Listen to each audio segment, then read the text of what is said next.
Hey everybody, Blake here, and today I'm taking a look at Rose Ceremony, a psychological pressure luck filler game for 3 to 6 players. And if you stick around, I'm going to tell you whether I think this rose is full of petals or full of thorns. Okay, so gameplay is super simple in Rose Ceremony. Each player is going to be dealt 4 cards, and the anatomy of a card is simple as well. You have a rose petal value and a thorn value. Not surprisingly, rose petals are good, thorns are bad. So each player is going to start with 4 cards in their hand, and on your turn, all you're going to do is select a card and offer it to another player by saying, so-and-so, will you accept this rose? If they choose to accept it, it will get added to their bouquet, not their hand, but you have a bouquet on display out in front of you. If they reject it, it gets sent back and put in your bouquet. And so the goal is you're trying to create a bouquet with as many petals as possible and as few thorns as possible, because in this game, and I should mention, petals can go up to 5 in value and thorns can go up to 4 in value. If you ever get 5 or more thorns, you have to toss your bouquet and start over. But at the end of your turn, you can turn in your bouquet to gain a certain number of hearts. So in this game, if you have 4 to 5 roses, you can turn it in for 1 heart. 6 to 7 roses, you can turn in for 2.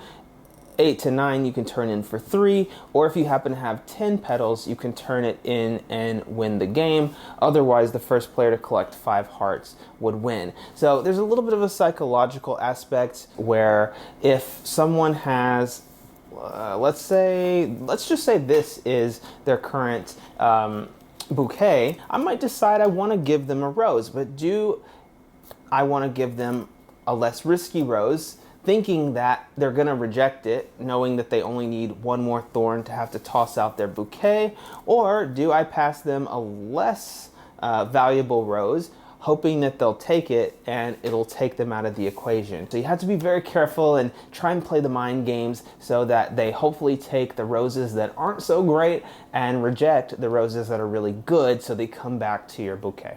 I like the quick setup and clean up. I like that it's easy to learn, easy to explain. Anybody can pick up and play this, a kid, an older person, someone who doesn't speak English. There's no words, so it's very accessible. Yeah, anyone can play it. Yeah, I think it was very fun. I like the artwork. I like the whole concept of like the bachelorette, bachelor theme where you're giving somebody a rose and there's a strategy in play because you're kind of maybe hoping that the person gets a rose with a lot of thorns, so they'll be out, or the bouquet will be thrown out, or you're hoping they won't take the rose so that you can take it and put it in your own bouquet.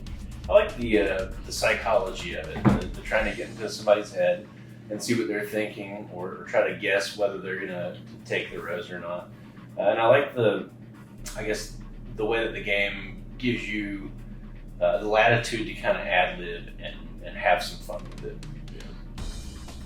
I did, not completely negative, but I did get the feeling that we added a lot of the fun into it. It's not inherent in the game. It was us being comfortable with each other, us exploring the theme of the game, and having seen the Bachelor, Bachelorette, you can kind of embellish and get a little deeper, make it a story. So that was a cool part, but didn't like the fact that we brought that. It's not like part of the game. I feel like it should be. I feel like, yeah, like if you have a group of friends who like gets into it and like, you know, kind of gets in character and plays it, then this can be very fun. But if you have a group of friends that isn't really like into that sort of thing, then this could also be like a very dull, kind of boring game. So it is kind of what you make it. And to be honest, my only real con is that it finished way too fast. Once I got to the 5 hearts, the game was over, and I was like, oh my gosh, it's already gone and done. So I do think that this is another game that's kind of made or broken by the people you're playing with. I don't think this is a game that you want to play with people who are very competitive. I would absolutely play the game. yeah, absolutely. Yeah, I'd play again. Yeah, absolutely. This was the second or third time I played. Yeah, Edith really brought some life to the game, getting real thematic with it. So yeah, I'm kind of excited to play again, more so than I was to play this time. Yeah.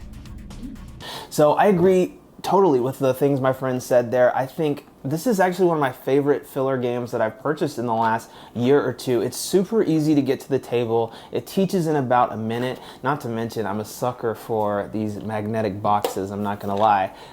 But no, this is a really, to me, solid filler game. I think, again, because it's essentially one action on your turn. Pick a player and give a rose to them. It means the gameplay is relatively quick. However, I do think that similar to what I think Edith had said, it really does help if you've got a group with some personality, a group who, isn't all about just crunching the numbers when they're playing a game, because I think if you try and turn this into just a numbers game, it's not going to be fun. The personality in this game really comes from how you play into the Bachelor theme, or just the friendly banter that you can have as you're giving out your roses. I think the quotas are good for what they are. Standard cards, standard little heart tokens, and again, I love a magnetic box. I will say, opposite of something like Love Letter, which is another filler game that I really enjoy, that's a game that I don't really think requires any interaction or personality to make it fun. I do think, as I mentioned, Rose Ceremony, if you've got mathematicians around a table, they're probably, I don't know if they're going to have a great time with this, but if you do have a lighthearted group who maybe likes to get into character every now and then, I think this is a solid filler game that's going to be easy to get to the table and easy to play again and again. So I don't have much else to say. It's a small game that plays usually, it says 15 minutes on the box. I think our last game actually took like 30 minutes or so because we were adding some flavor to it. But you can play it in 15 minutes. If you like it, you can play it again. If you don't, on to the next one. But this one was one that really surprised me, and one that I'm surprised how many times I've gotten it to the table. And I think if you like that psychological element of a pressure luck game, of can I kind of get in somebody's head to manipulate their choice or their decision, I don't see a reason why you wouldn't really like Rose Ceremony. So all in all, those are my thoughts on Rose Ceremony. If there's a pressure luck that's been hitting the table a lot for your group, I'd love to know what that is. Maybe there's one that I need to check out. But otherwise, thanks for watching, and I'll see you next time. Every cowboy has its sad, sad song. In the immortal words of Bret Michaels, every rose has its thorn. They do. But will you take this one?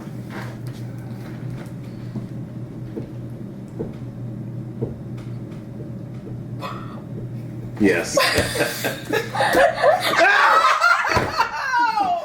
told you every rose has its thorn. Yeah, every rose has its thorn. I would have dropped that card when he said that. He said it. 45 for one. It was real. Rochelle, okay? I'm looking into your wonderful four eyes. And Is that an insult? Do not take that rose. Don't take that.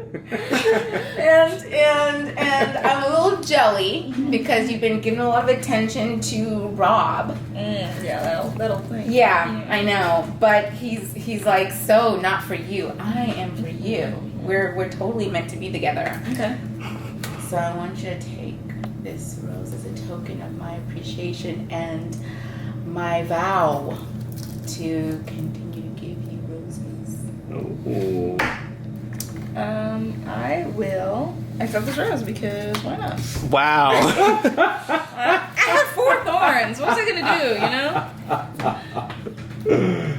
Oh. It hurts. Dang. You should have known when she called you Four Eyes. It was over. Sorry. There's